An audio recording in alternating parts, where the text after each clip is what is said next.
मोदी जी हारेंगे कब? मोदी जी हारेंगे नहीं, मोदी जी को उठा के हटाना पड़ेगा। इस देश की सरकार जो है निरंकुश हो चुकी है, और जब निरंकुश हो जाए, सरकार निरंकुश हो जाए, तो उस टाइम पर आंदोलन जन्म लेते हैं, फिर सत्ता परिवर्तन होता है। नेपाल में हुआ, बांग्लादेश में हुआ और बहुत सारे देशों में हुआ। भारत में होना थोड़ा डिफिकल्ट है, क्योंकि उत्तर से लेकर दक्षिण तक अलग अलग कल्चर है। लोगों को एक साथ एक धागे में पिरोना मुश्किल हो जाता है। मगर भारत में इन सबसे बड़ा होगा जिस दिन होगा, अगर सरकार ऐसी ही रही तो। वही तो कह रहे हैं कि आप लोग नेपाल बनाने की कोशिश कर रहे हैं। नेपाल बनाने की कोशिश तो चलो ये कर रहे हैं, हाँ। लेकिन बनाया किसने नेपाल? नेपाल में नेताओं के बच्चे मौज काट रहे थे और गरीब आदमी का बच्चा सड़क पर मार खा रहा था। यहाँ पर क्या हो रहा है? आज नेताओं के बच्चे, नितिन गडकरी का बच्चा आंदोलन में क्यों नहीं है भाई? इस देश में बड़े बड़े मंत्रियों का बच्चा आंदोलन में क्यों नहीं है?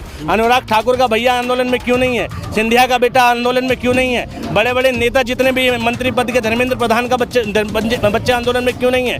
उनके साथ नाइंसाफी क्यों नहीं हो रही? जो सुविधा इस देश में धर्मेंद्र प्रधान के बच्चों को हासिल है, जो इस देश का नितिन गडकरी अपने बच्चों के एथेनॉल के लिए जो घोटाले कर रहा है, जो बाकी लोग मंत्री कर रहे हैं, क्या इस देश के गरीब बच्चों को वो सहूलियतें हासिल है?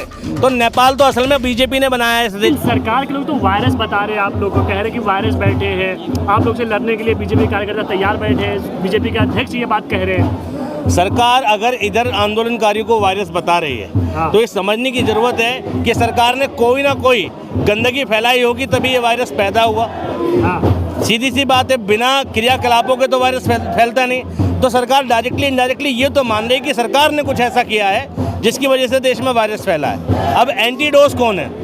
एंटीडोज है इस सरकार का इस्तीफा, एंटीडोज है प्रधानमंत्री का इस्तीफा, एंटीडोज है भाई धर्मेंद्र प्रधान का इस्तीफा। मान लिया हमने, तुम वायरस कह रहे हो, वायरस मान लिया, लेकिन इस वायरस का सॉल्यूशन तुम चाहते हो कि ये वायरस जैसे आया था, ठीक वैसे जैसे कोरोना वायरस आया था, ये वायरस तुम पे असर ना करे, तो इसके असर से बचने के लिए धर्मेंद्र प्रधान का इस्तीफा कराया जाए। तो मोदी जी का इस्तीफा क्यों चाहिए?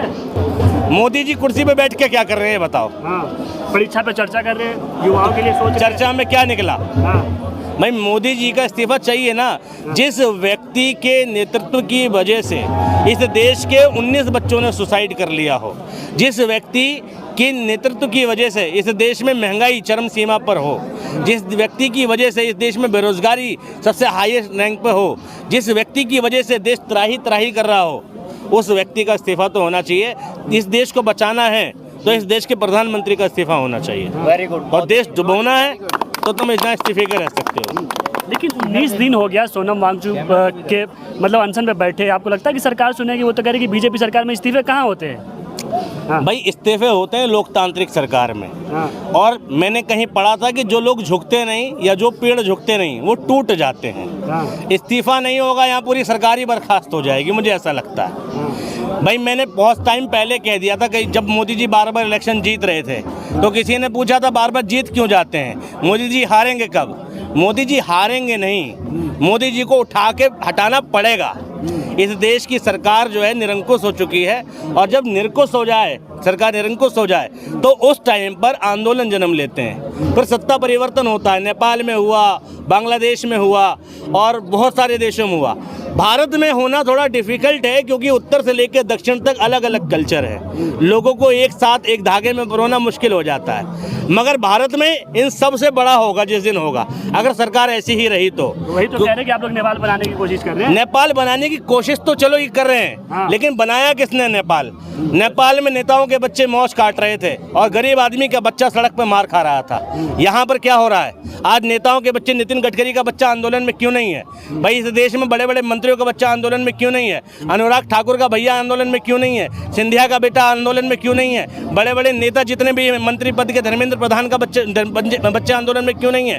उनके साथ नाइंसाफी क्यों नहीं हो रही? जो सुविधा इस देश में धर्मेंद्र प्रधान के बच्चों को हासिल है, जो इस देश का नितिन गडकरी अपने बच्चों के एथेनॉल के लिए जो घोटाले कर रहा है, जो बाकी लोग मंत्री कर रहे हैं, क्या इस देश के गरीब बच्चों को वो सहूलियतें हासिल है? तो नेपाल तो असल में बीजेपी ने बनाया है इस देश को। नेपाल भी यही कर रहा था कि अब मंत्रियों के, विधायकों के बच्चे मौज काट रहे थे और देश की आम जनता जाए भाड़ में। तो अब नेपाल तो बना दिया तुमने, तुम बात करो नेपाल ने, अगर तुम्हारी कुर्सी छीनने की बात आ जाए तो नेपाल नहीं बनना चाहिए, लेकिन तुम्हारे मजे लेने की बात आओ तो नेपाल का मॉडल फॉलो करोगे तुम। तुम्हारे बच्चों को मजे दिलाने की बात हो तो नेपाल का मॉडल फॉलो करोगे। तुम्हें यासी चाहिए हो तो नेपाल का मॉडल फॉलो करोगे। तुम्हें बड़ी बड़ी गाड़ियों में घूमना तो नेपाल के मंत्रियों की तरह घूमोगे। लेकिन अगर यहाँ का गरीब आदमी इंसाफ मांग ले तो तुम कहोगे नेपाल नहीं बनने देंगे। नेपाल बनाया है तुमने भाई, इस देश को गर्क में डाल के, इस देश को कर्जे में डाल के, इस देश को महंगाई की मार दे के, इस देश में बेरोजगारी चरम सीमा पे बढ़ा के नेपाल बना दिया तुमने। और एक और बार इस नेपाल बनने की जरूरत है, क्योंकि नेपाल में बदलाव हुआ, यहाँ बदलाव नहीं हो रहा है। यहाँ बेशर्म सरकार बैठी है, कुल्ले मार के बैठी है, जबरदस्ती बैठी है।